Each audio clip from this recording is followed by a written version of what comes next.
Welcome to the Outer Realm with Michelle DeRoche and Amelia Pisano.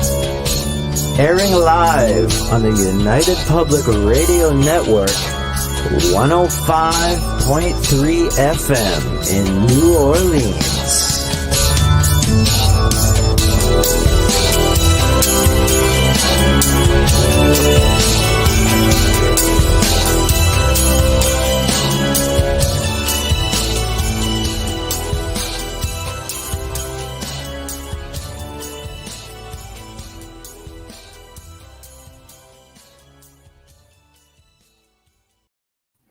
Good evening, everyone. Welcome to the Thursday night segment of The Outer Realm. We are broadcasting live on the United Public Radio Network, UFO, Paranormal Radio Network, 105.3 and 107.7 FM from the beautiful city of New Orleans. We are fully sponsored by the amazing folks over at Folgers Coffee who have had the faith in us since day one. So thank you, Folgers. Amelia and I appreciate you so very much, and we just couldn't do it without you, nor would we want to. Also, thank you to Dr. Snick, the sonic surgeon, aka Justin Snicker, for his contribution of his time, his music, and his voice for the intro that you just heard. He is an award-winning composer of Halloween horror, sci-fi, and dark wave electronic music, which can be found all over any of your favorite music platforms. And 'tis the season, so he's got a lot of great stuff coming out as we speak. Also, big thank you to Steve McGinnis, the artist behind the banners and logos here at the show. Check him out on Facebook and Instagram. Also specializes in the horror genre, does comic books, graphic novels, you name it, commission pieces. He is your guy. So tonight, as you can see, I'm solo. Bubbles is under the weather. Boo, boo. Let's send Bubbles like well wishes. We love her. We miss her. And we don't want to make sure she gets herself taken care of. So hopefully she'll just be listening in. Tonight, for the very first time, we welcome Pat O'Connell. A little bit about Pat. She's a communications consultant for high-tech corporations in fields as varied as nuclear power, aerospace, antibody library solutions. She's a researcher, novelist, nonfiction author with eclectic interests from science to medicine, to history and psychology, to metaphysics and the paranormal. She helps individual clients manifest their own book publication dreams, and throughout all of it, she remains an activist for truth and freedom. I love that. Now, a little bit about what's going on tonight and about the book Bleed Through, a true story of aliens, demons, and pure evil in Texas. So it's a true story with a twist so shocking you'll never see it coming. What the heck, right? This is fantastic. I'm already hooked. Anyway, for 3 years, Texas aircraft repair shop owner Clay Wheeler witnessed an array of paranormal phenomenon at Sparks County Airport that make the events at Utah's Skinwalker Ranch pale by comparison, including UFOs, aliens, poltergeists, demonic possession, and plain old murder. Now a team is forming to finish the investigation and find out what, if any, evidence is really buried out there. So, wow, holy crud. I'm just already like, come on, let's go. Ready to go. But guys, remember we've got, 7 chat rooms. Roku does not have a chat room, so we don't count it. But we have 7 chat rooms that are coming into like one lane. So we're going to try to get to as many people as we can in comments. I'll try to keep up, but we also have to keep up with whatever it is she is at in this point, where she's at in the whole conversation. So people are chiming in, to which we're always grateful. Hello, Jade. You're supposed to be taking care of yourself, Chickie, but I'm glad you're here. Wayne, hello, hello, hello. Ruth, hello. Mark Eddie, hello. Dolly, I always want to break out in song when I say your name. So, hello, Z-Sun, hello, hello. Glad to see everybody here. Chris, hello. So, man, just waiting on the guests to chime in. It sounds like pretty fantastic. I know that myself. Oh, never mind. I think our guest is here. I'm going to bring her in because I know everybody's chiming in and is really excited about it. And I want to give her absolutely as much time as possible. Be patient in the chat room. We don't cut off the guest. You guys know better. Behave. Hello, Pat. How are you? Hey, Michelle, how are you? I am well. I am well. And yourself? Yes, very good. Yeah. Good. Good. Wow. I have to say, I'm always excited when any of our guests come on, and I've really been looking forward to this one. I It's have a to w- say. it's a crazy story. It is, and Michelle is a friend of mine, and she said, "Oh no, no, Oh, you yeah. have to, you have to have Pat." I'm like, "Okay, give me the goods, give me the goods." And when she told me, I went, "Oh yes, absolutely." So, Yeah. wow, wow. I mean, the one little snippet of Skinwalker Ranch pales by comparison, is what sticks out with me. So I want to basically just start I guess at the beginning with this story, because I know you are versed in many things and you are spread out in many different directions, right? Right. Yeah. Right. So what brought you to this Ooh. point in your life with bleed through with the whole event? I'm a professional writer, communications consultant. And in 2015, my brother Jim, who uh, believed that he was abducted by aliens and had was developing a TV reality show to showcase the stories of the abductees, uh, called me and he said he's in Connecticut and he called me. I'm in Texas, and he said, I've got this case that's so crazy that I can't even tell it in an episode, in a 1 hour episode on a TV show. I don't even know if I could tell it in a 3 hour, 3 episode arc. So, would you be interested, first of all, in vetting the guy, making sure he's the real deal? And because I could go talk to him, whereas my brother couldn't in the moment. Right. And would I be interested in maybe writing a book or multiple books or a screenplay or all of the above to tell this story? And I have to say that the book that did result, there was a whole lot of material still left on the, as they say, the cutting room floor. So Right. there's a whole bunch of stories that still aren't in there. But so that's how I got pulled in. But in that conversation, my brother's telling me kind of a little bit about what was going on, and I'm saying, okay, well that sounds a little bit like what I've been reading about this Skinwalker Ranch place. Now, understand that Skinwalker Ranch in those days was basically the story of the rancher who lived there. It was not what we know today. It wasn't Right. Bigelow with his Right. scientific, investigation, and it certainly wasn't Brandon Fugel with now what you see on TV. It was Right. just people having experiences on the ranch. And I thought, well, that's pretty interesting. And then my brother said, and the guy claims he shot and buried an alien. And I'm like, holy cow, I'm That's a in, that's you a know, pièce de résistance right there. right, right. If I Right. wasn't already hooked, that Right. did it. I mean, I was already interested because I'm open minded and I'm curious, and I don't know what was happening to my brother, and I love him Right. and I trust him, and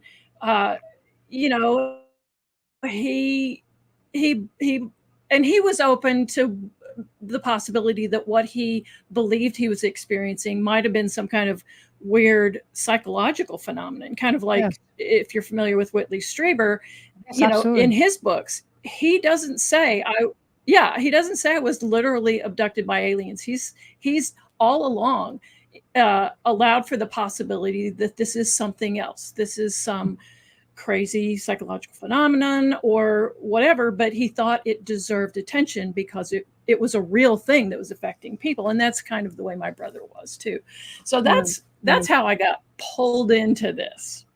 Right, right. Well, that's a pull and a half. I think I would have jumped in with both feet as well. So Yeah. so wow. So I mean, all of these stories are coming to you, and let's talk about the key players. Why don't we start there and get into, because I mean, we don't obviously don't want to give away the whole Okay. thing. to get the book, but we also want people to know why they want the book. So, so let's talk Right. about the key players, and let's talk about how the experiences started for them. Because we've got Clay. Well, the key player, Jim. right? Yeah. The key player in the story is my brother Jim, and Jim O'Connell, and then Clay Wheeler, not his real name. We're, as they did with Skinwalker Ranch, we're not disclosing the name for the families, out of respect for the families. Of course. And at some point they may come out, just as the people, the ranchers at Skinwalker Ranch did. But anyway, it started with Clay was an aircraft repair mechanic. He had a shop that repaired airplanes, and at this little airport in Texas, in the middle of nowhere. But he had a lot of business, and he was very good at what he did. And he had been out there running this business, owned his own hangar for years before any of this started. Nothing went on. And as far as I know, the only thing that changed was in 2009, there was an exploratory drill, oil drill at the end of the runway, and they didn't find anything. But I keep thinking maybe that triggered these events. I still don't know. We're, hopefully process of elimination is the one thing that's different, right? Yeah. Right. So, and, thinking, I'm kind of skipping ahead, but thinking, could they've hit a pocket of gas or something toxic that got in the water or got in the air or whatever. But whatever it was, 2010 was when the craziness started for Clay. And it seemed to have affected people that worked for him. It affected his wife. It affected people who live nearby. So he, of course, he's worked, he depends on the FAA and certification, the Federal Aviation Administration certification for his work, for his livelihood. Right. So just like pilots, you don't want to talk about UFOs or anything weird, or you'll lose your job, you'll lose your credibility, whatever, you need to do your work. And so it kind of started faintly. One night he built an apartment on the end of the hangar building because he and his wife were going to be building a house on some property that they had bought nearby. And instead of renting a house in town, they decided that, they just add this little apartment on the end of the hangar, and they'd live there until they built their house. So he was out there. She hadn't moved out to the airport yet. And one night, late at night, he heard some goings on outside at the airport. And so he gets up and he looks out there, and there are these people who apparently saw lights in the sky that were behaving in a way that they shouldn't or couldn't. I mean, conventional aircraft couldn't do these things. And so they had followed it out from town. And of course, this is an airport, so wide open skies. And so they came out there to see if they could get a better look at it. And he actually did follow it, trying to follow its path. And then he lost track of it, but that piqued his interest. And he didn't know what they were. But then one day he had a plane out on the taxiway that had been repaired and washed and waxed, and it looked just perfect. And he had to go out and take pictures to send to the client for their insurance or something like that to show that the repairs had been made, blah, blah, blah. Right. And so he took the pictures, and he had this new digital camera. He wasn't used to using a digital camera. Now, you would think in 2010 that, but he admits he was kind of behind the time on that kind of technology. If it was about an engine or a piece of machinery, he could do wonders with it. He could make it stand up and dance. But the digital technology kind of escaped him. So he goes in to the office, and so the building that he was in, there was a hangar on one end and the apartment on the other end, and in the middle was his office. And Right. So he goes into the office, and he starts looking at the images that he had just taken pictures of to see which ones are going to be best to send to the client. And he noticed something silvery in the sky. And he said it was like a pork pie hat.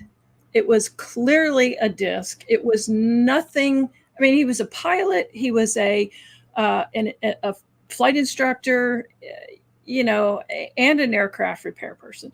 So he knew what aircraft looked like. He knew what stuff in the sky looked like.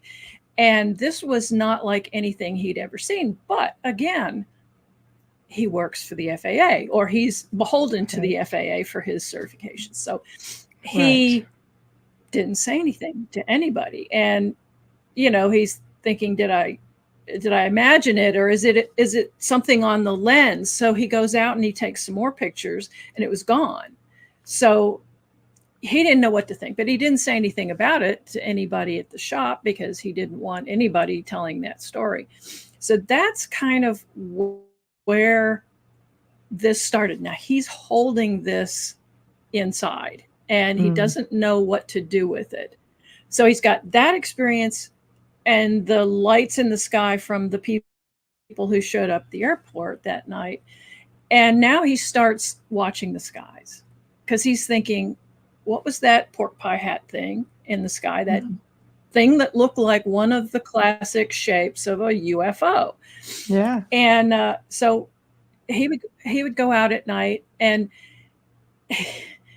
you can't do this now, but he would take a laser and shine it at lights in the sky that seemed to be moving in ways that conventional aircraft would, or satellites. The whole CE5 thing sort of is the lasers, and it's crazy, right? I know, and I hadn't thought about that until just recently. Yeah.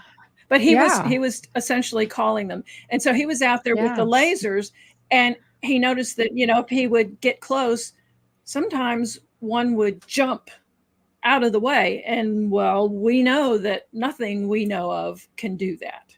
That's right. What the heck was that? So this was his thing. And then as time went on, he would do this at night. And then one night he was working late with his crew, and I think a few of the people he worked with went outside, and there was this ship, this craft that he had other experiences with other craft that hovered over the runway and dove into the ground and all kinds. And I can tell you more about those. But this craft, he said he called it like it was like a hard shell eyeglass case.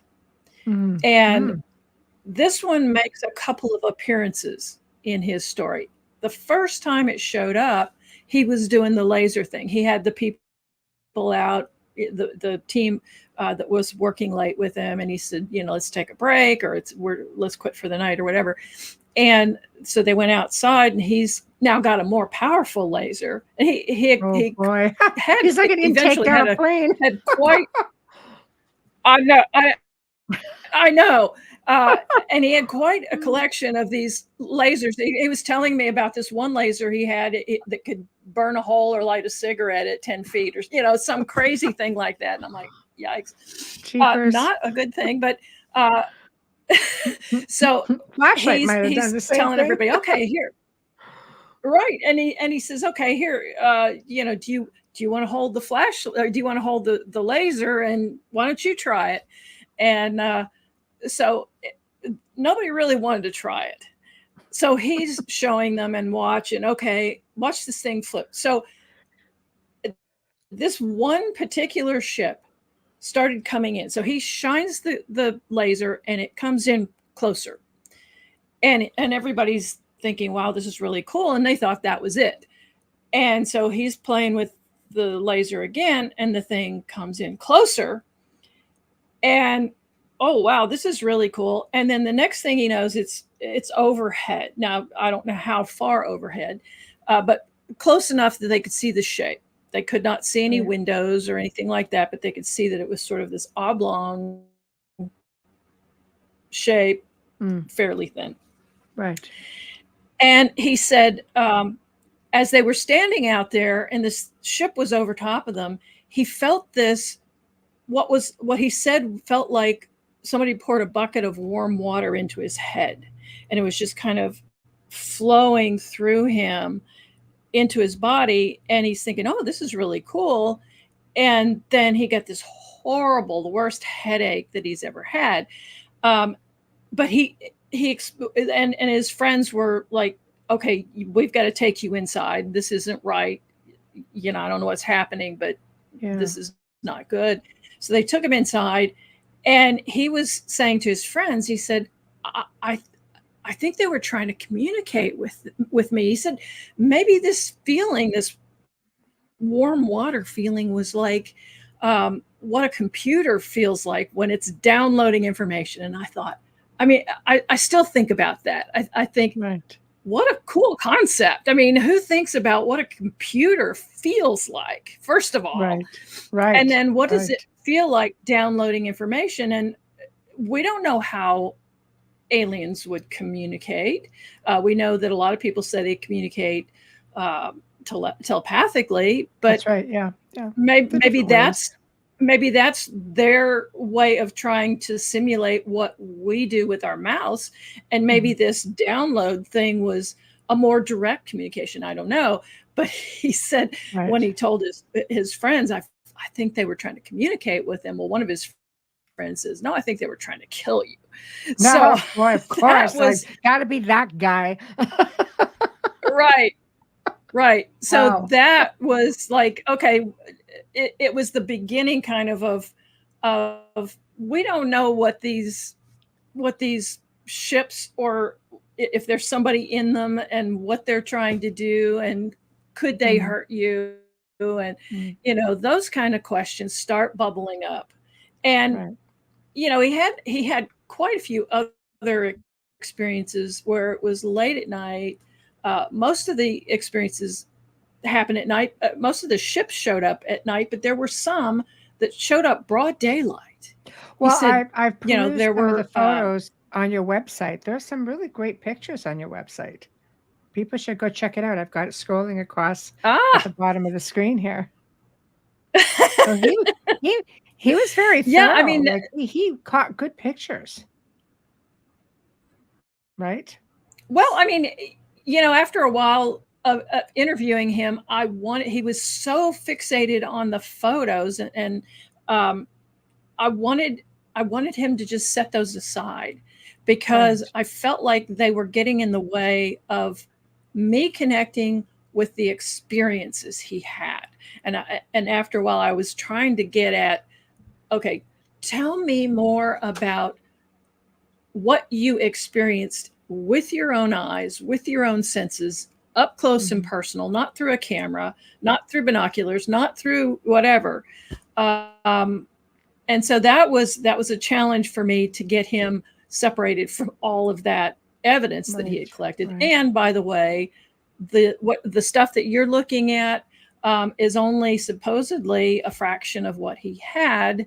There was a point in the story where there was a raid by law enforcement, and they took a whole bunch of his stuff. And when he got his computers back, he said that a lot of the evidence was, he said a lot of the best evidence, he said the best evidence was gone. So by law enforcement, I don't know. You know, I haven't seen it, so I don't know what he had. But yeah. Wow. So why would law enforcement be interested? Another part of the craziness. Right. I mean, why would law enforcement be interested? Well, I could see military, Air Force, something like that. the Must be the lasers. well, it's obviously it's a long story, but it actually had to do with well, depending on who you talk to, it could have been his wife, who eventually was his ex-wife.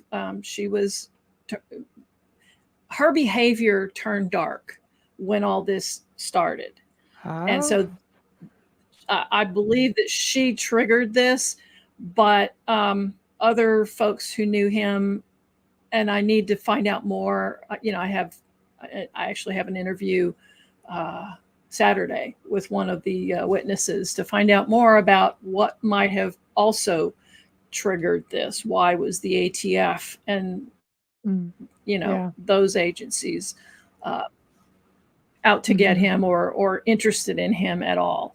So, Right. but it was a long progression of things. But the curious thing was that, and this goes back to what happened in 2010 or before 2010, that suddenly changed the whole atmosphere at the airport. And he said that, it got to where when the employees would clock in the morning for work, their mood would turn dark. They'd start snapping at each other and be real grouchy and mean or whatever. But it seemed like his wife was the most affected by it. And over time, she got worse and worse and worse, and not even normal kinds of darkness or craziness. She was like off the charts, crazy. Wow. So something got And in there. she had right, and it seemed like for whatever reason it affected her the most. But I don't know. I interviewed Clay, and I corresponded with Clay, and I spoke to him on the phone. So if he wasn't a reliable witness, as they say, I won't know, because I don't have any way to verify whether or not maybe he was affected by it too. I mean, I know he was affected by the events and the behaviors around him, and his health declined over the 3 years that these things took place before he finally left the airport. So it was really 3.5 years that all this was going on. Wow. So Dolly had asked, also an experiencer, where she's got a book and a show on the network with Preston Dennett called The Light Gate. The question was, where did this happen and what year? So I guess you're just catching up here. So where exactly and what year? It started in 2010, and there we go. It was in a small town in Texas, and we're not revealing the location right now because obvious reasons. This goes to the dead alien thing. So we're hoping to find that, and we don't want people coming out there, partly because Clay said he might have booby-trapped the site. And so, we have a bomb technician, we have bomb dogs, we have the capabilities to deal with this very professionally and very cautiously. So we don't want anybody to know where it is. Once we do this, we can tell the world where it is. Right. But you don't really want another Skinwalker Ranch on your hands either, with people flocking to it. I don't think so. I mean, I look at the Skinwalker Ranch TV show, and I think, because I got involved reading about that and learning about it from the time when it was just some ranchers seeing blue lights, or seeing a UFO, or they had a portal that somebody who was standing in one spot could see, and a person standing not too far away couldn't see it at all. Those kinds of things, and a giant wolf, and I think they had a few poltergeist types of events. So there's that Skinwalker story, and then there's the other Skinwalker story, which is what really is of interest today that we're watching on TV. It's what the scientists are telling us is happening. You know, they're dropping sensors out of airplanes. They're shooting lasers up in the sky and rockets up in the sky, and with sensors on them. And so all of this is dependent on what the scientists tell us these readings mean. Whereas I go back to the original human experience. To me, that's more interesting. And that's kind of what Clay had. So, you know, when you said we don't want to turn this into another Skinwalker Ranch, I suppose somebody could do all the things at the airport that they're doing at Skinwalker Ranch. Oh, I don't even mean scientifically. I just mean with everybody like being drawn to it, not necessarily doing anything right, just going for their own experiences. I think sometimes people forget themselves when they go looking for an experience. I think it would be great if they could scientifically get people in there eventually and figure it out. And, you know, it would validate a lot of all of your research, Clay, and yourself, and Jim, right? So, right. And we do have a team with technology and that sort of thing to hopefully scan the area, see if we can find any conventional explanations for what was going on. But to your point, my husband and I have sat out on the runway at night hoping to see something. You know, come on down. We're here. Right. Come see Any us. luck? Any luck? Have you found anything? Not that I know of. Okay. No, not yet. Okay. I have to know about the buried alien. I have to know about the buried alien. So what happened to this alien? And is this something that, you know, they buried one of their own? Did he come across it? What's with the alien? Well, I gotta know.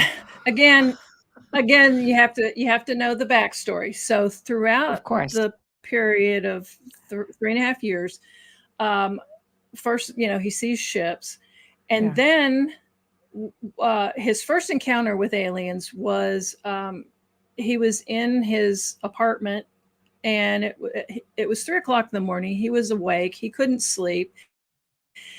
And he thought, well, I'll just call my sister, who was working in China at the time. So it was middle of the day for her. So he called her, and being kind of an antsy guy, he was fidgeting while he was talking to her, and he's talking on the phone. And so he walks over, just not even thinking about it. He walks over to the door that goes into his office from his apartment.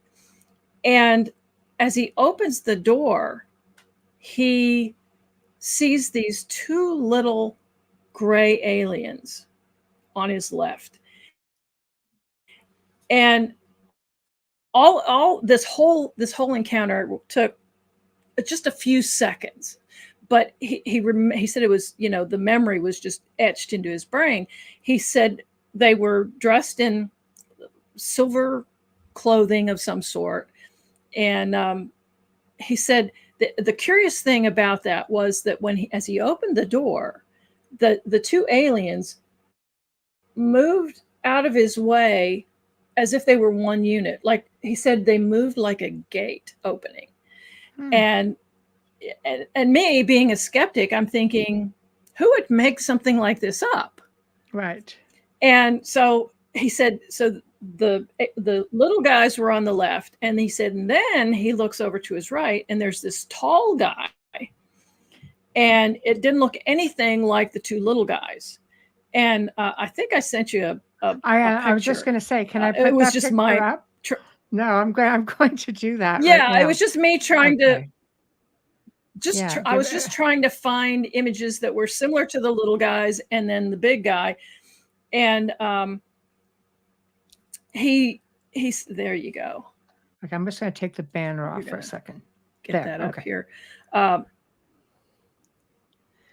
Okay, so the two little guys move like a gate, and the big guy, and I couldn't find a picture of an alien that looked anything. I mean, that looked similar to what he described. But he said it was a tall guy.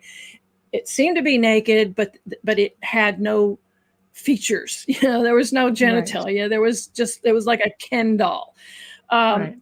But he said the eyes were huge. They were bulging out like they were too big for the sockets. The lids closed from the top and bottom.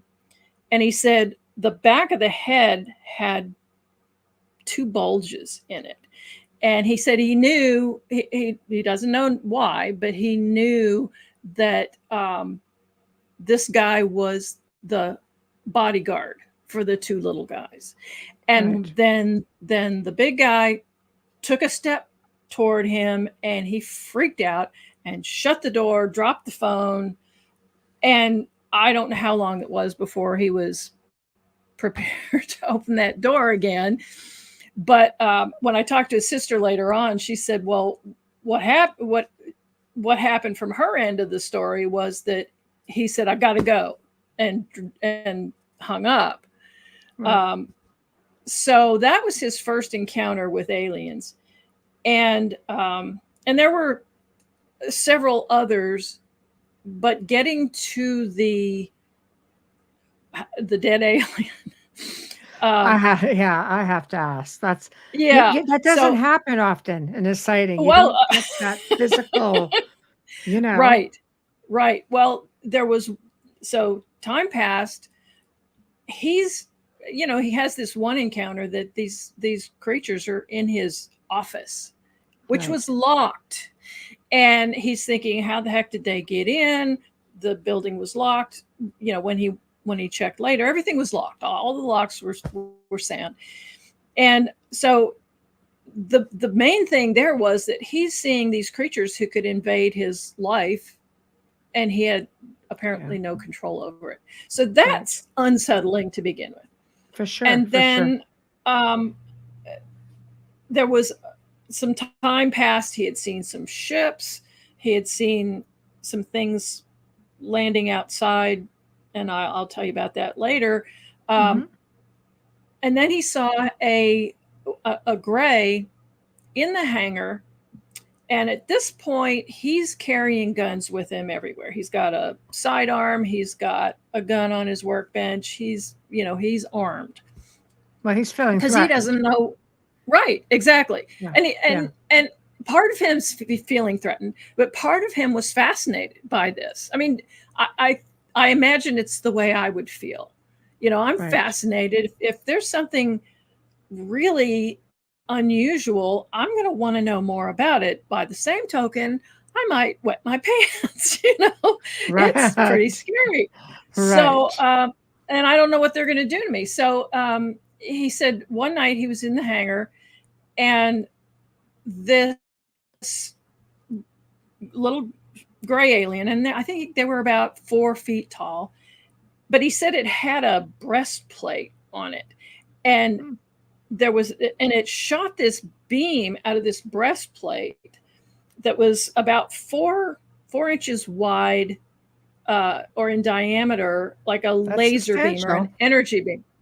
Yeah. And he said that it cut through everything in its path. It cut through, if there was a plane in the hangar, it cut through it. If there was a scaffolding, it cut through that. And then it cut a hole through outside wall, corrugated steel outside wall. And so now he knows. Yeah. So now he knows these things can be dangerous. Was this thing trying to kill him? I mean, you would think if it was trying to kill him, it had the power to do that. Why did it just shoot a hole through other things? I'm not sure what the circumstances were. Agreed. But so now this ramps up the fear. So finally, when another one shows up, he's quick draw McGraw. I mean, he's got the gun, he's shooting, and he kills the thing. And Interesting. He didn't know what to do with it.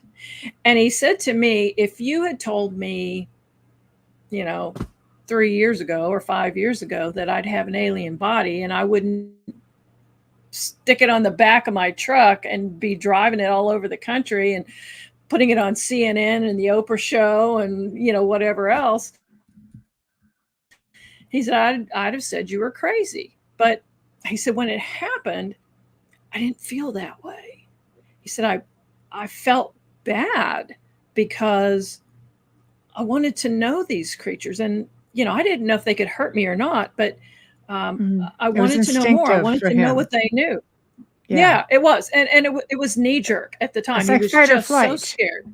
Yeah, right, it's a fight or flight thing, But it's interesting to me that you say that he had, like, he was able to pick it up and take it and bury it, because I remember, I think it was the Stardust Ranch, when the owner was like taking a sword and he killed one. They came and got their own. Other aliens came and grabbed it and took him away.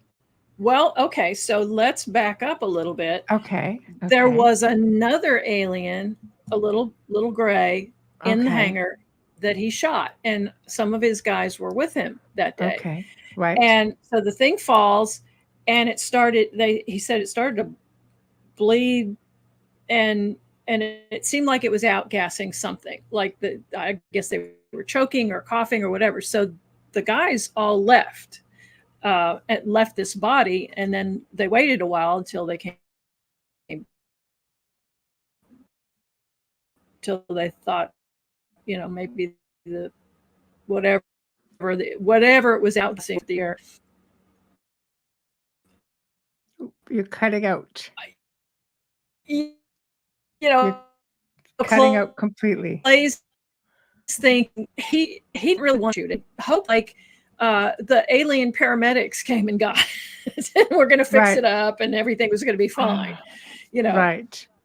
So they did come and take him. So yeah, so that fits with the story you're telling. Yes. It appears that that's what happened with that one before the one that he shot and literally killed. Right. So if they could take the other one, why didn't they take this one? Was it that maybe it was just hurt? The first one was just hurt, and they could home in on its frequency or something, and the one that was dead, it wasn't sending out any signals. I can only guess. Yeah, for sure. For sure. Okay. So he takes this thing, he buries it. Well, it's somewhere out there. And there's a piece in between.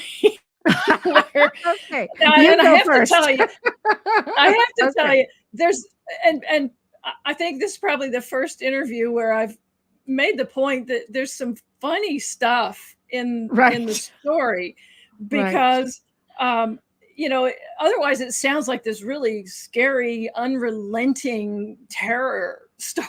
Right. But there's really some funny stuff. It's pretty out there. So, Well, yeah. Right.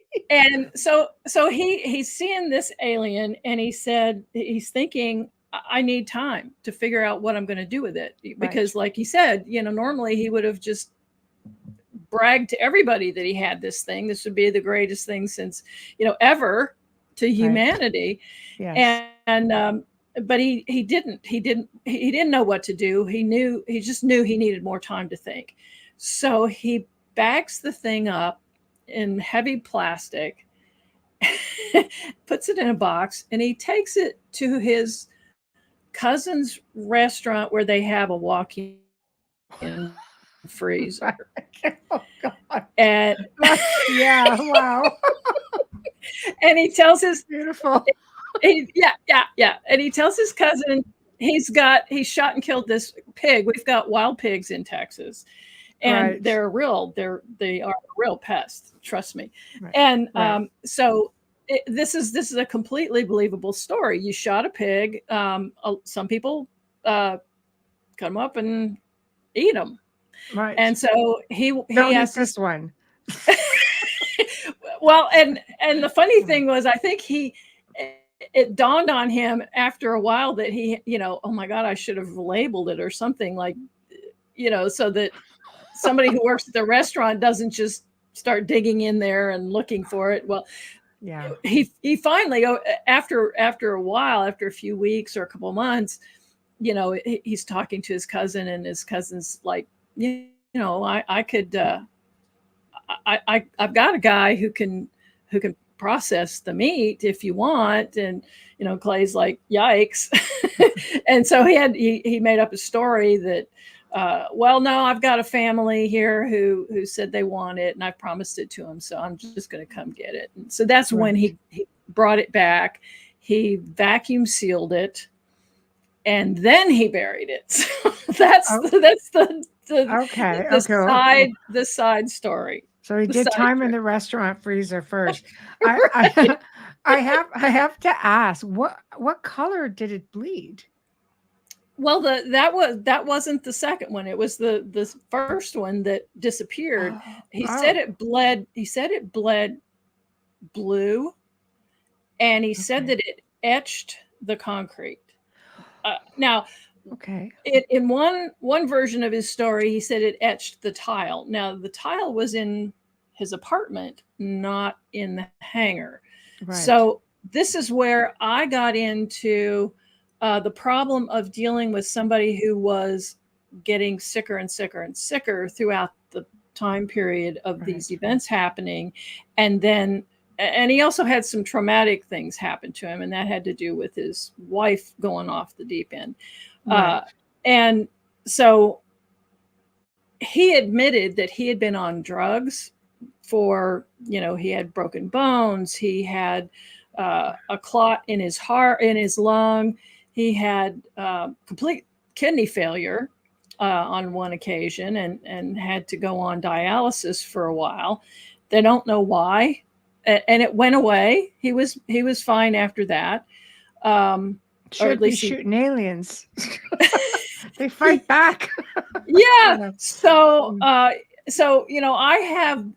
still to this day have the challenge of dealing with an unreliable witness source. Right. An unreliable witness who admits that his brain was Swiss cheese. He's remembering bits and pieces. Maybe he's maybe he's cross-wiring things. Right. I'm trying to, I had to give him the benefit of the doubt, knowing that he was doing his best to remember things, but there were holes in his memory. And so, Did he say where, I look at that, Dolly, get out of my head. Did he say where the grave is? So, where's the grave? I guess is what she's asking, which is, I was going to, in a more eloquent way, say, did he happen to tell you or anybody where the grave was? Yes. Is? And it's still currently there? He told me where it is. Okay. And so, I have a team right now that we're planning on getting out there to, like I said, it might be booby trapped. So if he's got explosives in there, we don't want to blow ourselves up, and B, don't want to blow up the evidence. And then the reason, to Dolly's point, why we're not telling people where it is right now is that we don't want people going anywhere out there and just randomly digging holes. Well, I think you have to look at it this way. First off, it could, like you say, there could be potential danger with explosives, but it also has to be treated from a scientific or archaeological standpoint, there's a right way and the wrong way to do things. You want this evidence. It's not a free for all for people to just Exactly. hone in, and that includes outside. I'm gonna Yes. start without getting me tagged. People who would be quite interested, right? Yes, exactly. And um, that's a challenge my team has to deal with right now, Yes. because the possibility is that we could go out there with all our technology, scan, find a location, and boom, somebody comes in and says, "You're out. We're in," Oh, you yeah. know, and You don't nothing want happened. you don't want to relinquish the control. You've Right, pretty much gone this far, and you're in the middle of an investigation. right. So from what I understand, you guys attempted to do this, or you were going to do No, this, or not yet. Jim was going to do this. Jim was actually going to do this, and Yeah. so right before he was to come to Texas, I got a call in the middle of the night from my niece, and she said, "Jim's dead."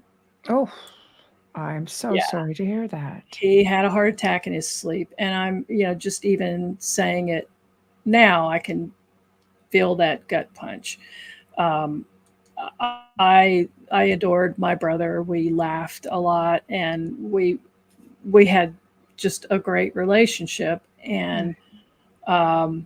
so when this happened, I of course told Clay, because he and Jim had become very close, um, Mm. communicating on the phone, on Skype, and that sort of thing. And Clay felt like Jim was the only one who really got him, who really Right. understood what he was experiencing, and who um, respected that, who gave him uh, the credibility Right.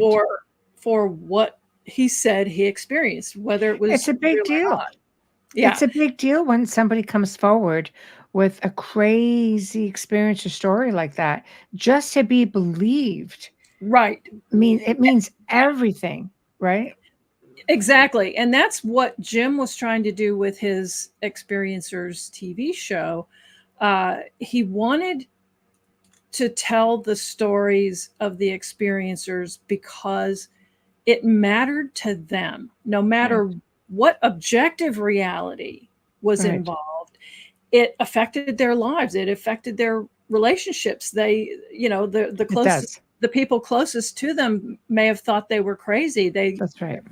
Marriages could have been ruined, or family relationships Right. broken Absolutely. because of these kinds of things. So the fact that Jim acknowledged the experiences that Clay was having, that gave them this really great bond. And so when Jim died, and I told Clay, and he says, "My God, I just talked to him yesterday. Yeah. How can this be?" Right. And so that was really kind of that sent us both into a tailspin, Of course. Clay and me. Of Um, course. and so I couldn't do what Jim was doing. I am totally not qualified to step into his shoes as a TV producer, or Mm. even an investigator of experiencer reports. I mean, I could do that investigation, and I Mm. have talked to many experiencers since then. But Mhm. like I said, I'm the skeptic part of the team that Jim and I were, and so I'm the good kind of skeptic. I am Mhm. open to, show me evidence. I'm not a pushover. I'm not going to believe just anything, but I'm open. And so I could interview and empathize with the experiencers, but I'm not an experiencer. So there's that dimension that I could not lend to Mhm. that Right. that kind of thing. And It's so having the understanding. Yeah. right, It's a different right, world. yeah. It's So easier from the outside looking in as a researcher. yeah, yeah. And really the book the book, the first 2/3 of it are Clay's story, and I told it as faithfully as I could to what he told me, as if every word was true. And I just, this is what he said happened. Here it is. And then the last third is my and Jim's story, where Jim brings me in on it. And then, Jim and I are talking about, who this Clay guy is and what we're going to do. And the difficulties Jim was having with all the drama in Hollywood and in the film and TV industry, and the game playing and all these things that would drive me absolutely nuts. And actually it was driving Jim nuts too, but waiting for a team that was supposed to fund the production or whatever, and having to play those games and so on and so forth. So I knew I couldn't do that. And so, for a long time, I was just continuing to correspond with Clay. And but previous to that, my husband and I had been out to the airport several times. And like I said, we spent the night out there on the, in a lawn chair on the taxiway, looking up at the sky, saying, "Okay, guys." I'm going to show a picture of your team. Is that okay? This was Jim's team. Oh, Jim's team. May I show it? Yes. Okay, here we go. Yeah, this was his original team. Okay. So that's Jim on the left. Right. Looks very serious. It's like, you don't know the things I've seen. He could be serious, but like I said, we laughed so much. When we talked. It was just so nice. So I have to assume that Clay contacted Jim then to tell him what was going on, or somehow Jim just caught wind of this whole story. Yeah, actually, Clay had contacted somebody else, and that person knew Jim, and he got Jim involved. So that's how that happened. And actually, the first person that Jimmy talked to was Clay's mom when he called the phone number. And when he got his mom, she's like, "Oh my God, he didn't tell you that story about the aliens or the UFOs, did he?" And so mothers. Yeah. So you can see the role that she's playing in all this. She's trying to protect him from his own experiences, and please don't tell anybody about that, kind of thing. It's the family secret. But she don't talk about it. Yes, but then she became a player in all of this, because when I talked to her, and I think it may have been after Jim died, the first time I talked to her, and she told me a story about when Clay and his sister were little, and the mom and dad and the two kids had gone on a trip to Alaska in a travel trailer, driving up to Alaska and then back down. And I think they were in like Idaho. And the dad was getting tired, and so they couldn't get to a regular campground. So they just pulled off to a wide spot on the road and decided, we're going to sleep here for the night. And she said in the middle of the night, she woke up and she heard this strange noise outside the travel trailer. And I said, "What kind of noise was it?" And she said, "Well, it was kind of a clicking sound." And I know that. She said, "But I knew it was," she said, "I knew."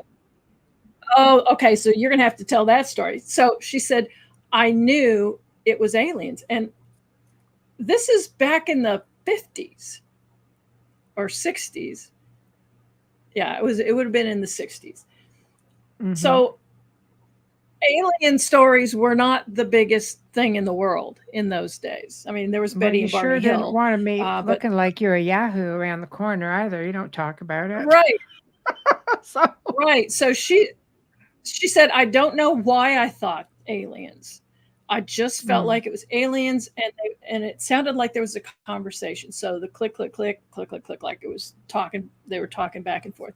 And she said, I think that at least one of us, at least Clay, if not all of us, were abducted that night. Who thought? I mean, here's this woman she's a straight arrow. She's a Christian woman. She wouldn't lie if her life depended on it. So she's telling me this story, and I've got to believe her. I just don't know what to do with it. And then the second time I talked to her, and that was after, I think, yeah, it was definitely after Jim died. I actually, she told me the story again about the travel trailer trip. And I said, hold on a second. Let me play something for you. And I went onto my computer and I found what's called a sizzle reel that my brother had made. It's kind of like a little package, a video package that you'll do if you're promoting. You're trying to get somebody, a producer, a production company. I've done media for 20 years. I've done right. Yeah, exactly. Yeah. Okay, right. So your audience now knows that what a sizzle reel is. Yeah. And in the sizzle reel that Jim had, I think they were in Sedona, Arizona. And that explains their videographer was there.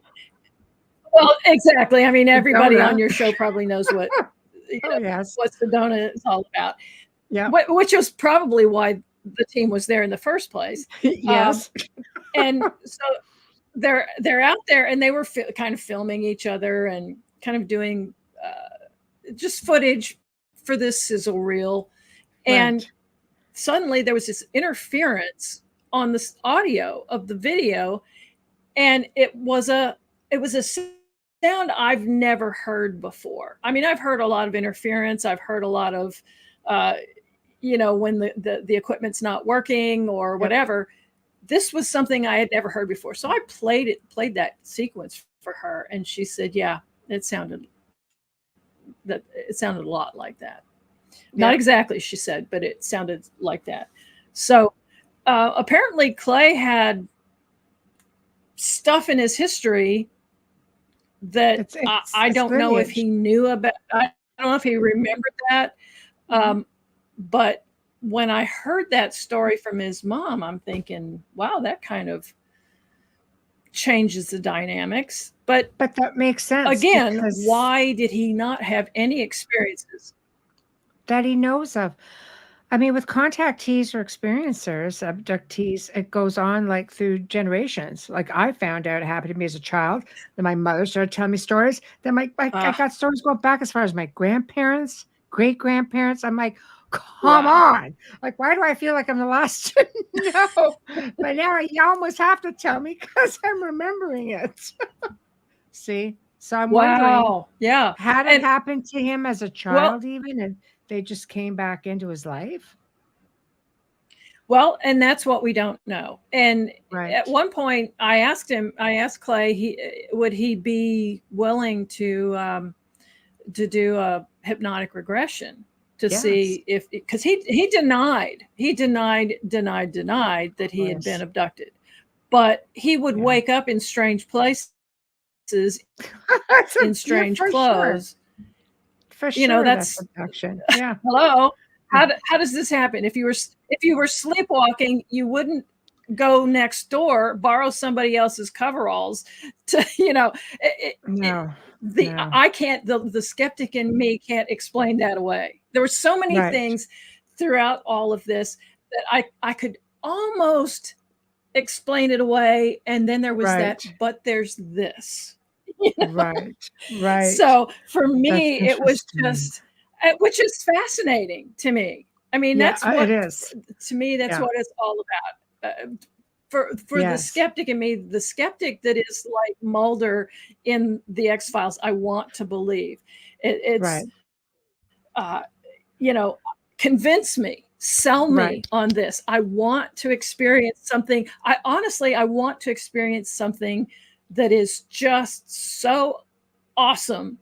I want to have that personal experience that I don't care what anybody else says, I know there was Right. something extraordinary that I experienced. Have And, you I'm kind of have you envious. experienced anything here?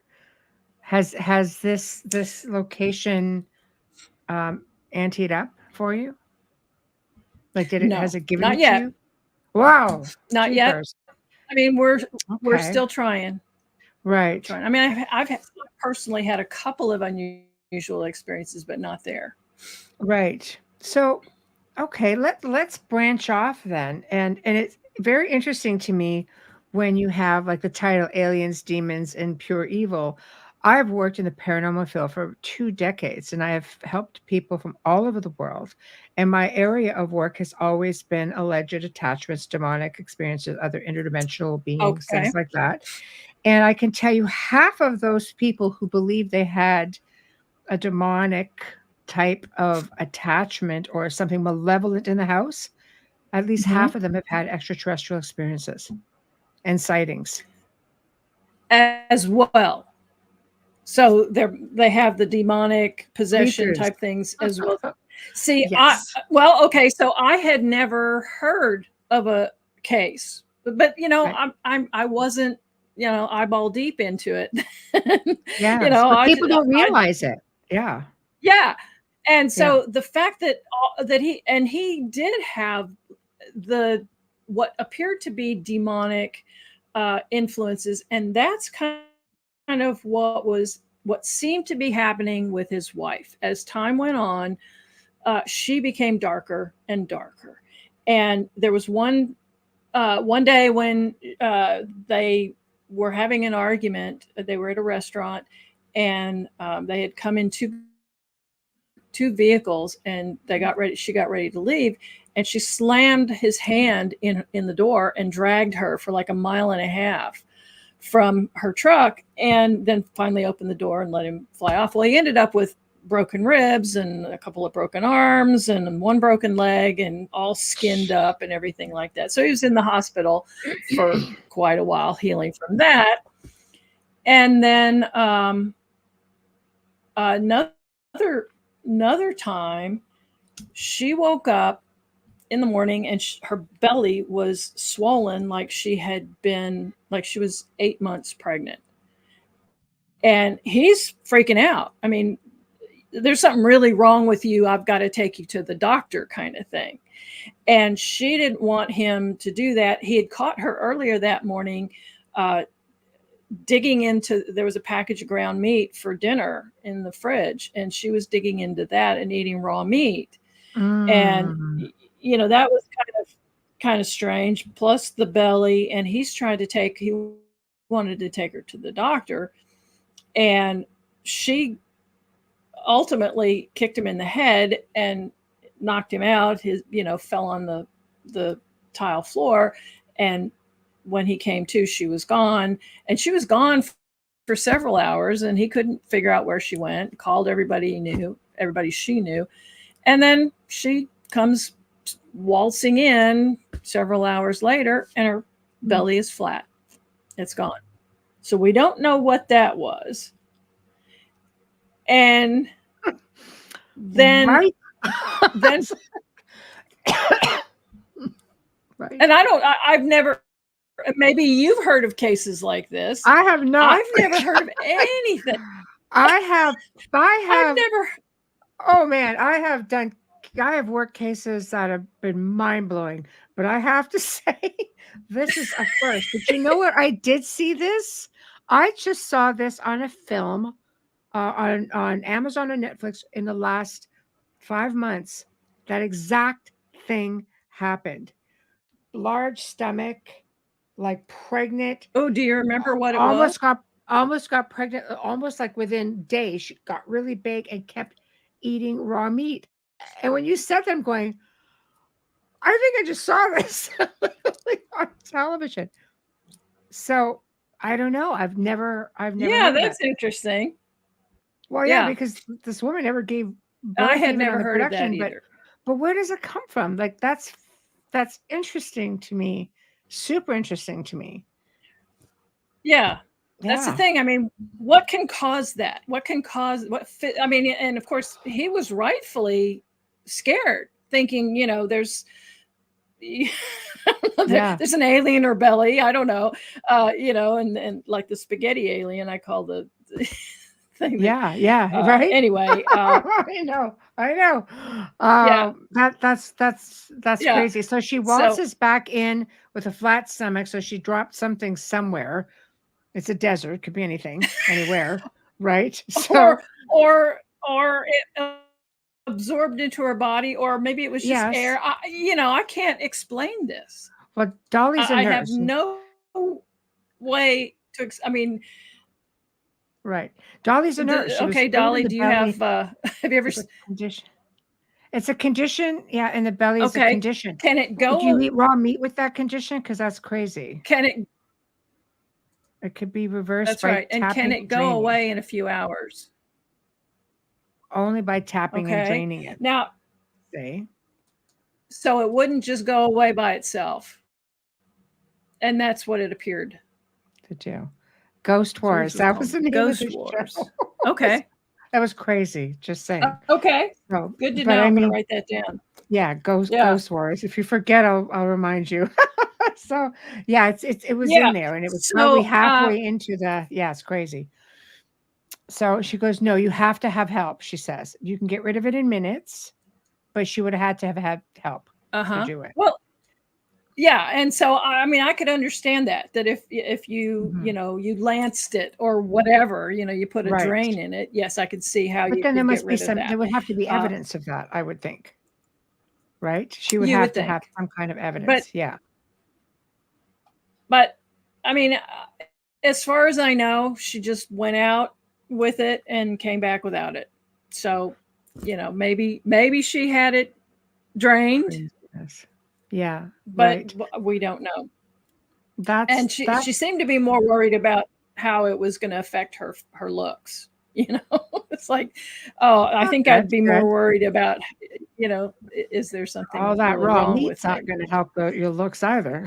Yeah. It's just, Well, and that's the other thing the that was more salmonella. along the lines Yeah. of something demonic, Right. was. Right. Well, the So, behavior is and interesting. you know more about that than I do. Yeah. Um, Yeah. but that's where I mean, the belly could be explained physiologically, but Right. unless there's some kind of condition that made her crave raw meat, or maybe Well, I she mean, craved the iron I from think that from the red meat. I think when you're looking at the whole gambit is what you have to, not just that's one incident. I mean, the behavior changes, the Right, aggression. I mean, poor right. Clay, that guy. I mean, I feel so bad for this guy. He gets dragged I along. He's know. got a psychotic possessed wife. He's seeing aliens that are just dropping in, throwing, shooting lasers through his room. The room he's sitting in with a laser beam 4 inches around, shoots it, runs it out, throws it in a freezer, runs it out. I have to see this on film because it's phenomenal. It really is. Yeah, You it's know, whew, like it's a wow, it's a wild ride for sure. it's a So wild ride. Yeah. so as her behavior gets worse and worse, Yeah. one day he and his crew are working in the hangar, and his wife comes in and unloads a 38. She's shooting up the place. Fortunately, she didn't hit anybody, but this was it. This was, he kept, and I've talked to one of his friends. He said, you know, Clay knew she was doing bad things to him, that she was not good for him, and he could not let go of her. He could not admit that he had to do something. But it was after she shot up the crew and the hangar that he had to divorce her. So at that point, now he's living at the airport there by himself. Wow. Now, So is he still experiencing other types of paranormal phenomena. You make mention of poltergeists and portals. And what were his experiences? Well, one of the first poltergeist experiences that he told me about was when his wife was unpacking some things. She was trying to get them moved into the apartment at the airport. And she was there unpacking things, and he couldn't find his keys. He's looking everywhere for his keys. And he said, I always kept them either in my pocket or in the top drawer of my desk. And he said his key ring had this long red flag on it that said remove before flight. It's the kind of tag that they would put on the airplane parts after they repaired them. And so you would remove that tag before flight so that you knew that had been repaired, blah, blah, blah. So, and you're not missing those keys or something like that. Right. Yeah. So he couldn't find them anywhere. And he asked his wife, have you seen them? And she said, well, are they in your drawer? And no, they're not. I've looked everywhere. So he looks everywhere. He had a shipping container outside that he kept excess machinery and things out there locked up. And so he went out there to see if maybe he had left them in there. He didn't think he would have, but they weren't there. So he's like, I don't know where to look. So he's standing in the hangar, and it apparently was cold out, and the heat kicked on in the rafters of the hangar. So now this is like 30 feet up, and he started hearing this little flicking noise, and he looks up, and in the rafters of the hangar, he sees that red flag, that removed before flight tag. Right. And how in the world did his keys get way the heck up there? And so that was, he couldn't explain it. I mean, there was just no way. Was it the tag? It was the flag. It was the tag.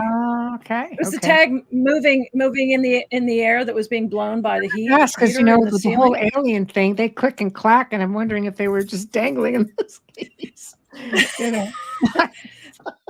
Well, and as you're saying, you said a lot of these experiences kind of blend the demonic with the alien, and so is the poltergeist some part of this whole continuum that once you open up the portal or the energy field or whatever it is, can anything come through?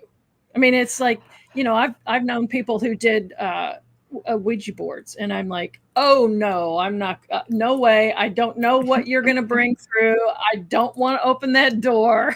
Yeah, but you could do that with voice recorders and cameras and phone apps, and it's an invitation to communicate. It doesn't matter how you do it.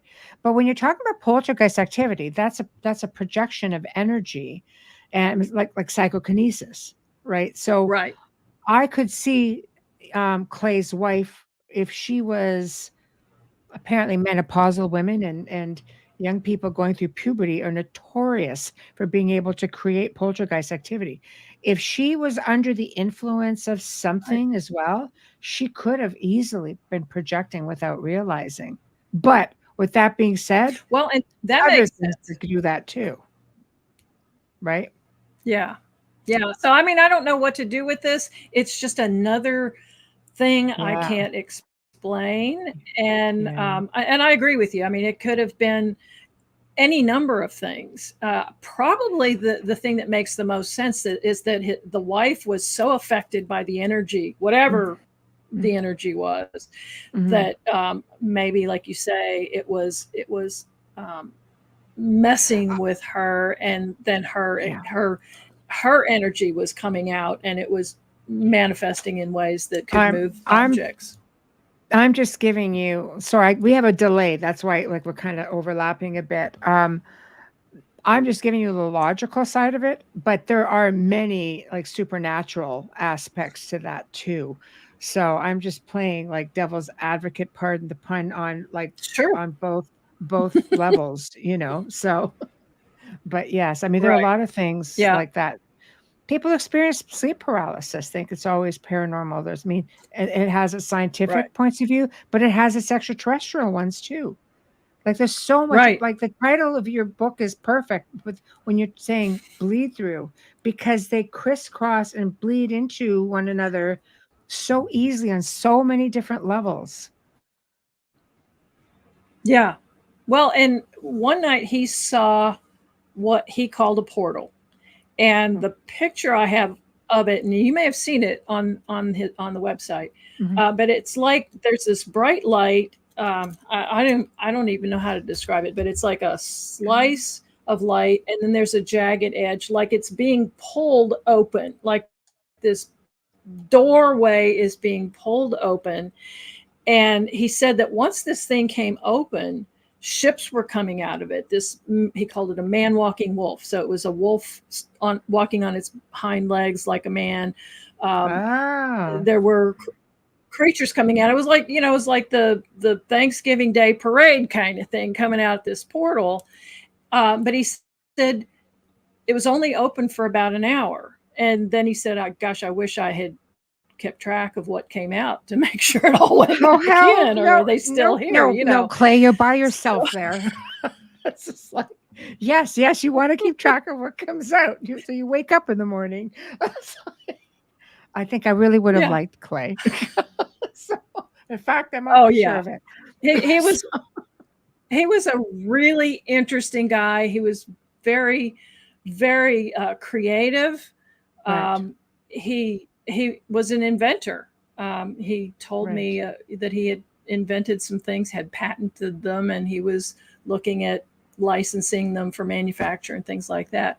Right. But what happened ultimately was that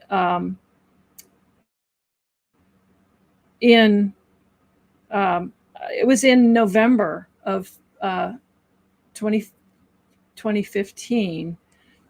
No, it was 2019. That oh, wait a minute. My brother died in 2015. So it had to be the next year. It was probably the next year. And I wanted to, my brother's family was still stunned from the shock of this. And I felt like I needed to do something in Jim's memory. So I put together a memorial video, and it's on the main page of the website. It's not the greatest thing in the world, but it's, it's yours. Got a lot of heart. It's got a lot of heart.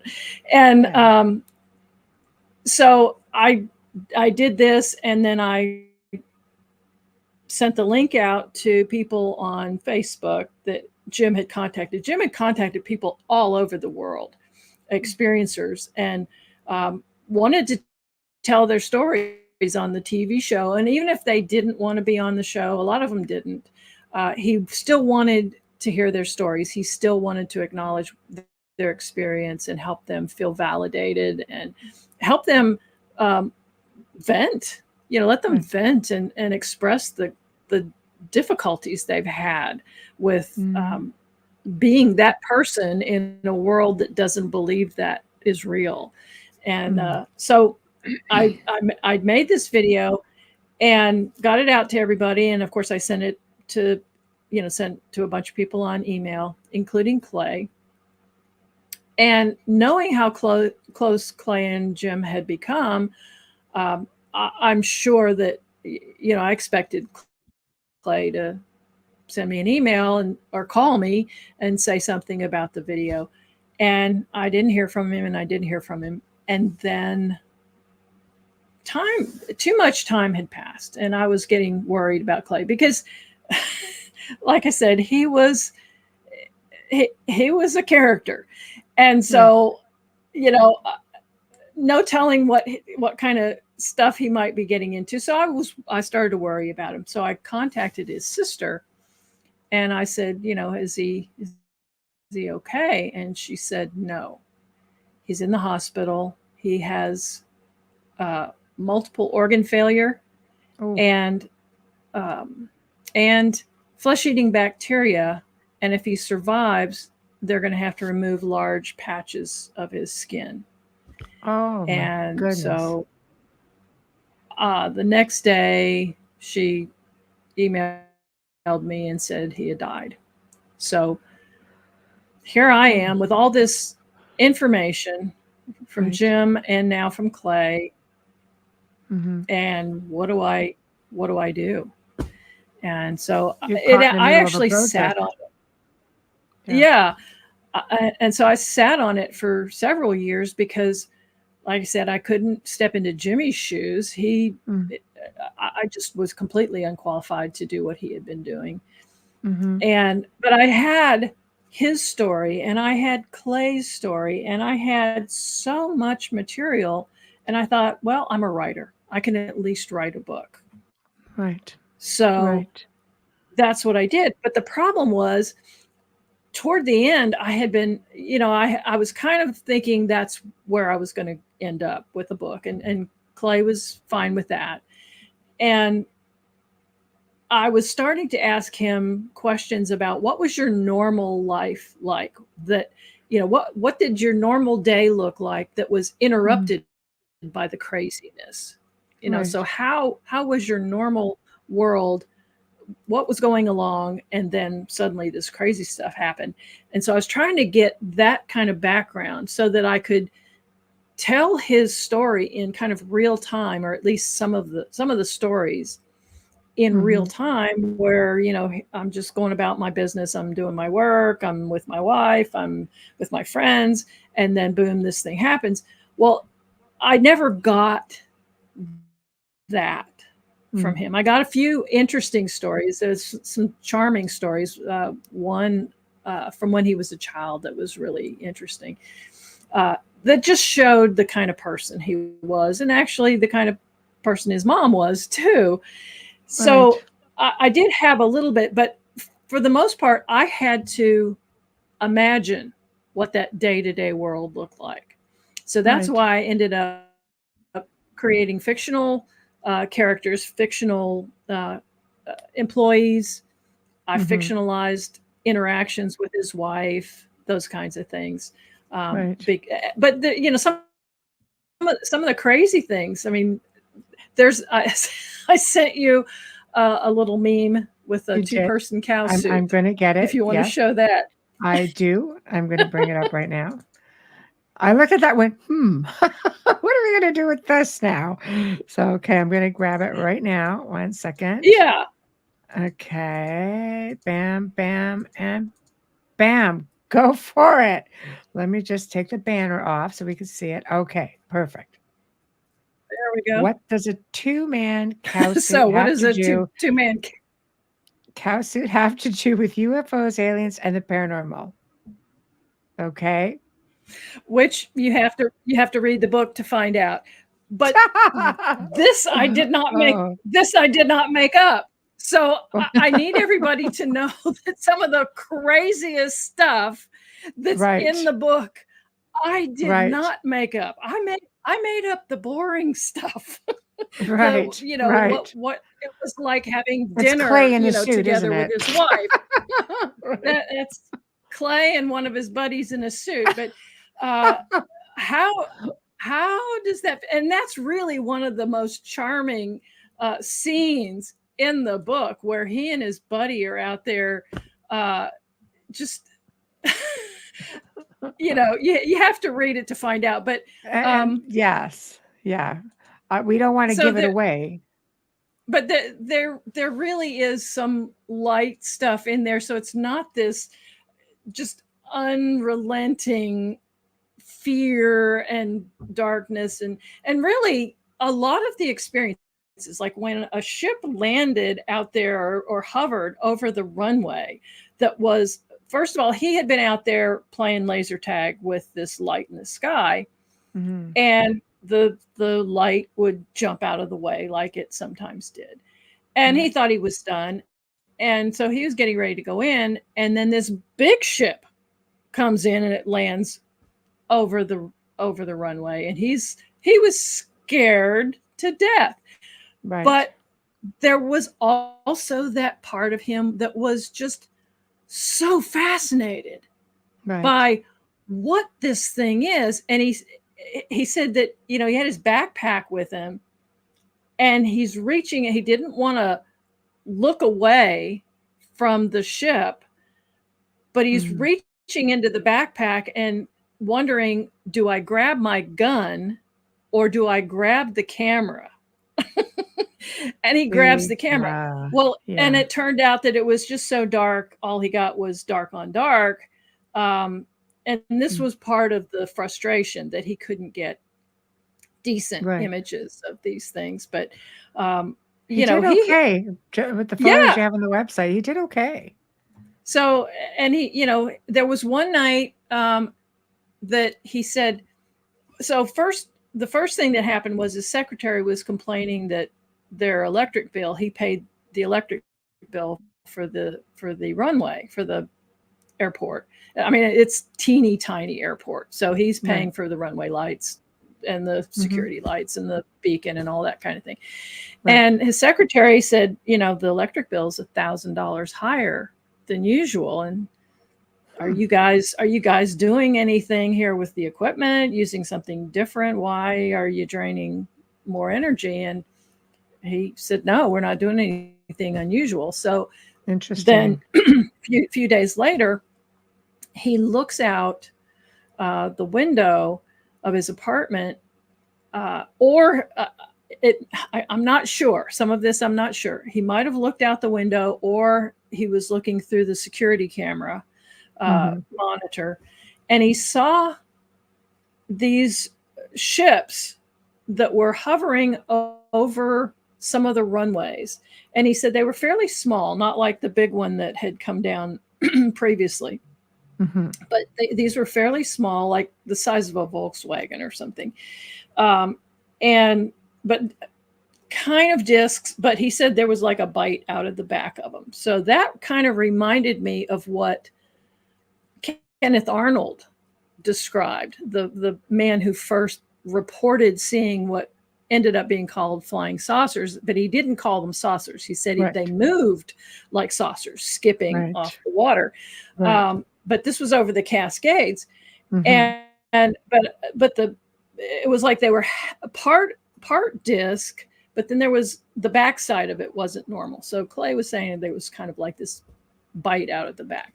The key was that these ships were hovering over the runway lights, and he said there were creatures. He didn't really characterize them specifically, like were they like the grays or something else, but he said there were these creatures, and he said they were behaving like the old time service station attendants. They'd pump your gas, and then they'd wash your windshield, they'd check your oil. He said they were out there, it was like they were servicing these ships, and he realized that, oh my God, they're refueling off of my runway lights. And so then he got mad. And so but I don't think he saw this in real time. I think he saw this on the security camera. Right. It may have been in real time, but he wasn't right there when that happened. But he said there was this other creature who was like the supervisor. And he said the thing he called it the Oreo cookie man. The head was like a giant Oreo cookie. So it was round, but it was flat. And this thing was 15 feet tall. He said, I mean, I asked him how tall it was. I don't think he had measured it at the time, but he said, well, if the runway lights are 3 feet off the ground, this thing had to have been, 15 feet tall. So giant Oreo cookie head. And he said, I couldn't figure out how this thing was not falling over, because it seemed to be coming over and bending over to look at the work, inspect the work that these attendants were doing to the ships. And he said, with this big head, it should have fallen over.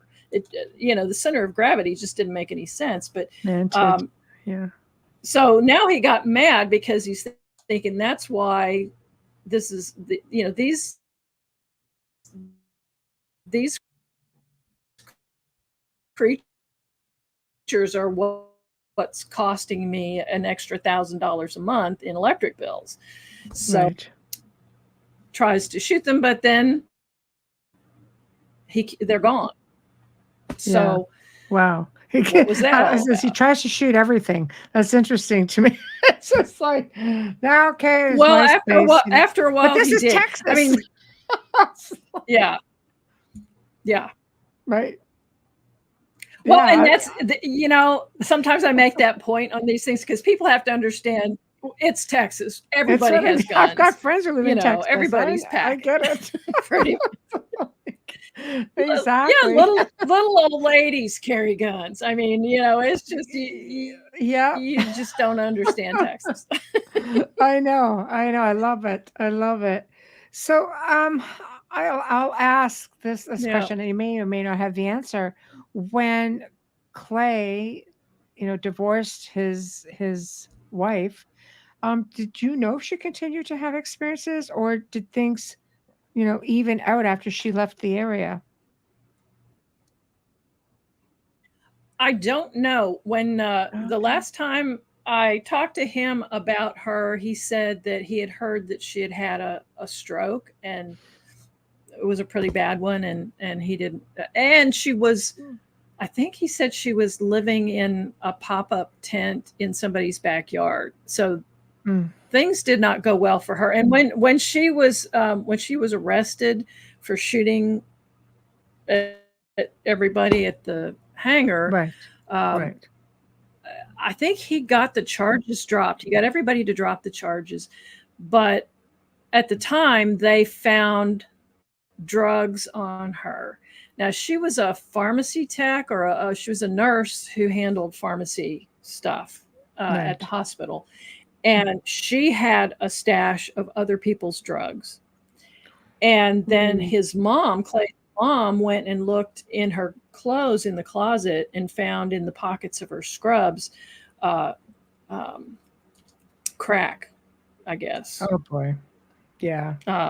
Or meth, or one of those things that, and a little pipe, the little glass pipe. Yes. And so she lost her job, but the hospital didn't press charges because if they had made a big deal about this, then it's possible that patients who had been in the hospital that didn't get their medications, there could have been ramifications that they weren't getting their medications. So I think they just kind of swept that under the rug and let her go on that. But I'm pretty sure she lost her nursing license after that. Right. So it but seems like as a far lot as of, did the demonic stuff continue? possibly. Yeah, I mean, I they don't thrive know. on making people's lives miserable and feeding off of all of that. Yeah. It's hard. It looks like an incredible experience.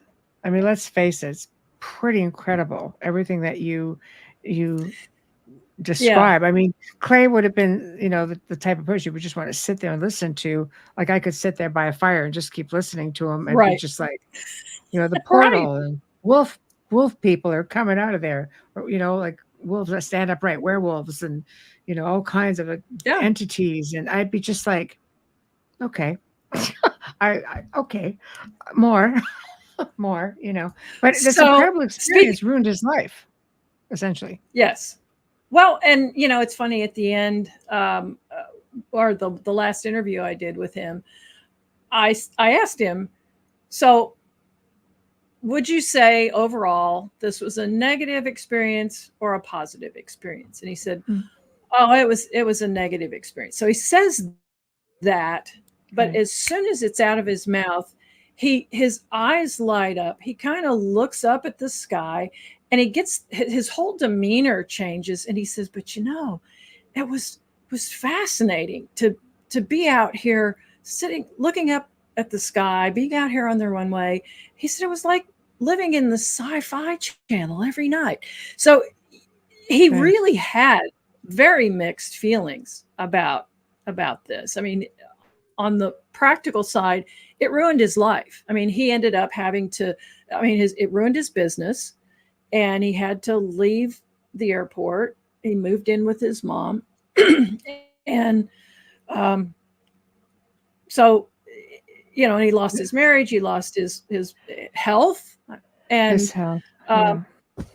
and Yeah. ultimately lost his life. Right. Well, that's what Dolly says, who is a nurse. She goes, the stress at the very least brought his health down. I mean, stress kills. Right. This we do know. Sure.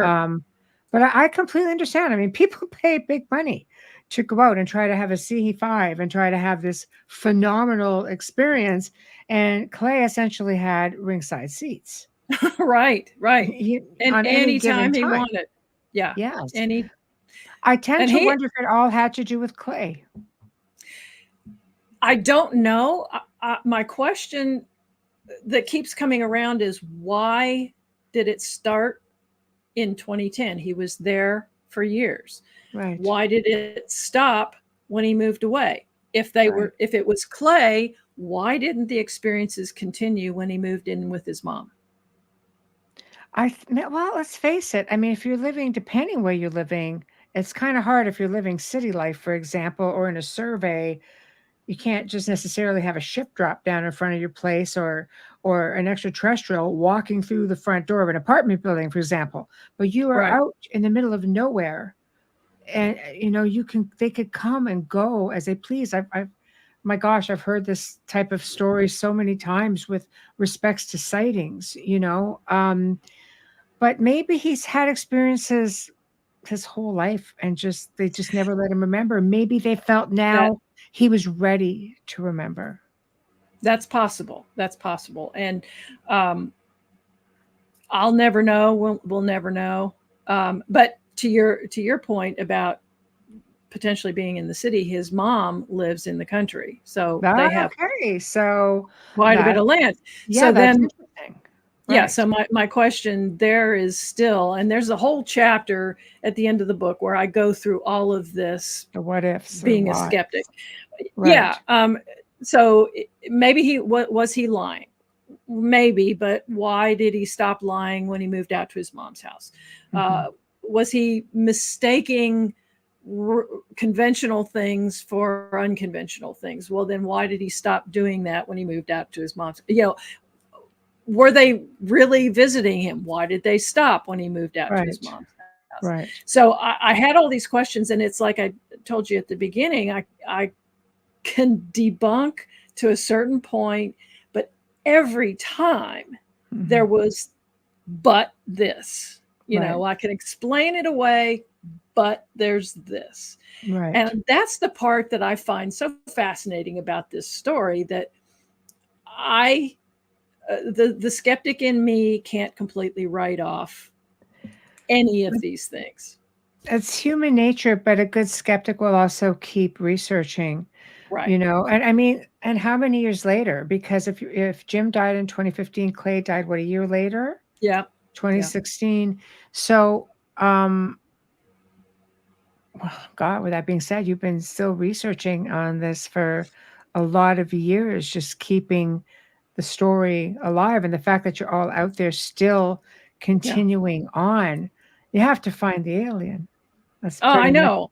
I mean, that's going to be, that's the brass ring for sure.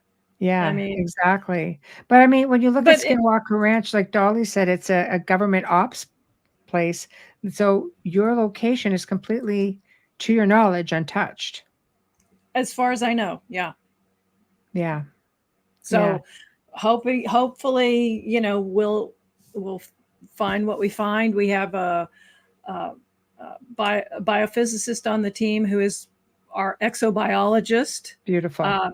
I have a couple of alien implants that are not connected to Clay's story, but one of them is from my brother.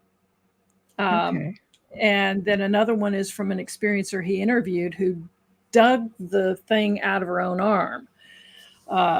So we're going to get this guy to analyze them. And his plan is to analyze these two implants, whatever they are, samples of some kind of tissue.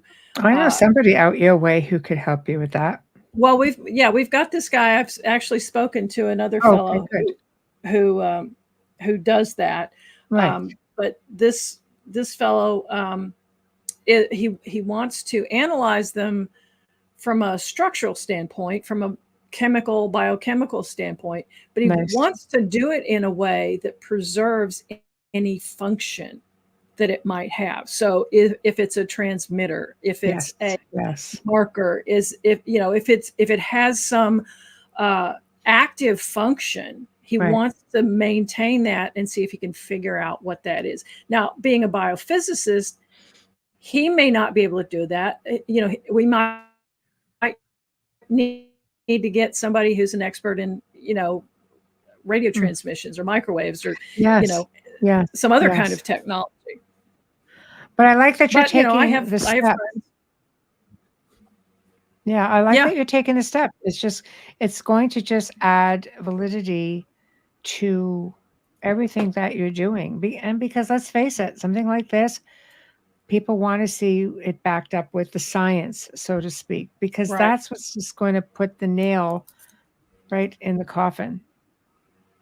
The alien. There was a beat there. I know, the alien. I think in it'll the be, coffin. yeah, it's fascinating. It absolutely is. And I commend you for continuing, your brother's, your brother's research, his legacy. I mean, Right. this was pretty much the big one, what it sounds like. And it was just branching off in so many different directions. And I just love that you're keeping it going. And the book, this is a part of the show before we sign off that you promote yourself, the book name, where they can buy it, the website, what you have coming up, whatever you want to share with us. Well, the book is Bleed Through, a true story of aliens, demons, and pure evil in Texas. And you can find it on Amazon. The website is the website that my brother had that I rescued after he died. It's experiencers.com with just an X, experiencers.com. And that's where you can see some information about Jim and actually you can see the picture of his first crew, and then you get into the bleed through part where we've got the book trailer video there, and some of the photos that Michelle referred to from Clay. So I mean, you can judge for yourself the quality and the value and what you're seeing in those photos. Some of them I can debunk. There's some other things I can't, and we've actually got a photo analyst on the team as well. So nice. We're covering every base, which I think is really important. Right. Because, with pictures, there's a lot of pareidolia. It's easy to find things. Exactly. Yeah. So exactly. Yeah. So, and I had a moment with Clay explaining to him, what I debunked his photos that he said were of rods or skyfish. Right. And I was able to show him a video that just had a normal video camera and then a high-speed video camera with a timer in the middle. And you could see that on one side, it looked like this long snake with a bunch of wings. And on the other side with the high-speed camera, you could tell it was a moth. And so, and he resisted that for a while, but I explained that I believe you have had some extraordinary experiences, and I don't want anything to distract people from those.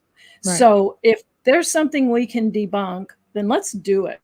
Let's debunk it ourselves. Yeah, I agree. I think it's a good idea to go in with a healthy, open mind, but I go through everything through the process of elimination. I'm excited to see what I'm left with. And it's not even that when you're left with it, that it's a definitive. It just means that you get to keep going and try to dig your heels in a little deeper and explore a little further. It's exciting. Exactly. And you've nailed that. You've nailed the way I feel about it. So I think we're kindred spirits on that. Yeah. And the fact is that, I want everybody to know that when we do the dig, there may be nothing there. This could be, I don't know, for people in your audience who are old like me, it could be like Al Capone's vault when Geraldo Rivera did this big 2-hour special on TV live, and we're going to open, Al Capone's vault, and there was nothing. There's nothing. It was like, but the anticipation was fantastic, wasn't it? Right. So, and it's fascinating. The process is fascinating, and the peeling the onion, talking to witnesses that I haven't been able to find before, but we've got a private investigator on our team who now has the tools to find people I wasn't able to find on my own. And so now we're starting to do those interviews. So, it's Did still you anticipate a part 2 to the book? Yes, for sure. Well, you have an open door policy right here on the show. So when you get there and you'd like to talk about it, we definitely would love to have you come on and share that. I would be absolutely delighted to do that. Thank you. And we would love to have you. And I know Amelia, my co-host, is down for the count with, she was really under the weather. So, and I know she's like, oh God, out of all the nights. So it's like, I know, I'm sorry, Bubbles, I'm sorry. So I know she would be delighted as well. Well, we will do this again. We shall. And I'm already looking forward to it because I know you're going to end up with all kinds of phenomenal information. And I think a lot of it will validate, a lot of these stories. It's out there. Yeah. Dead alien is out there, Pat.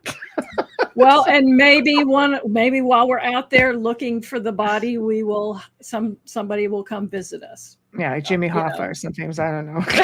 He's been there with the alien. I don't know, but you're right. You're right. Maybe they came and collected their own. Maybe they did. And that's a possibility that's in the back of my mind. Could they, if they could take the other one? Yeah. Could they taken the body of this one? But again, our exobiologist is going to swab the container, take samples of the dirt, take any kind of samples that we can find, and if there's anything anomalous about it, that's pretty cool. Right.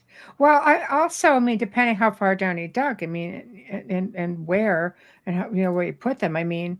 Vacuum sealed is great, but is it enough over time to keep the critters from making their way in? Like, you have the elements against you, you have time against you, but I think I have a feeling you guys are going to sort it all out, and I can't wait to hear all about it. And I know everybody else is feeling the same way. So thank you for tuning in, and I will be in touch with you and make sure you have links and all the fun stuff.